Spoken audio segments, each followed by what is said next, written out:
Namaste. I feel spontaneously to speak a little bit about a very important contemplation that's been going on here. And that is, it seems that there's a lot of people studying, practicing spirituality with the aim of becoming liberated beings. What I have found is that I see it's almost impossible for a human being to become or to find their universal being just by teaching it. It cannot be taught. It cannot be taught.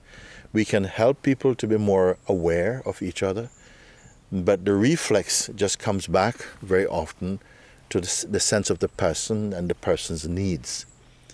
The person is the main contributor, is the main culprit to this washing away of what has been built up. It goes back to this person.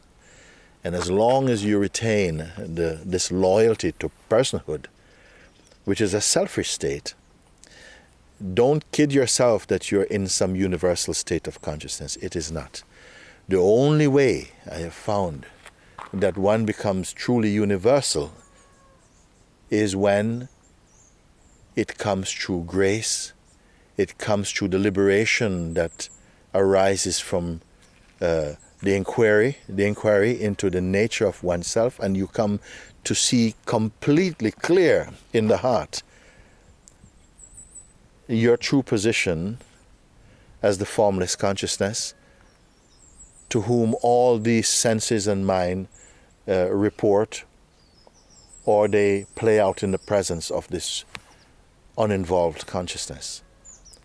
It is only here that the universality of consciousness in its human expression begin to manifest. But by teaching, no. Many people, whether you're Buddhist or Muslim or whatever, Hindu, whatever, Christian, we see that many people are practicing, and it produces a certain kind of maybe spiritual conditioning, which is very beautiful in its own way. But that mystical universal beingness, that Christ light, or Krishna consciousness, or Shiva being, and that holiness, that sacredness, does not come with practice. It does not come with practice. Most practices help you to become a better person, to flow better with each other, and to be considerate, and so on. It makes you into a better devotee, a better practicer, better seeker, a better human being.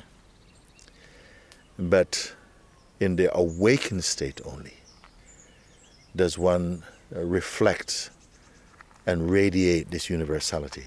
It does not come with the most determined practice. One must have a meltdown in grace.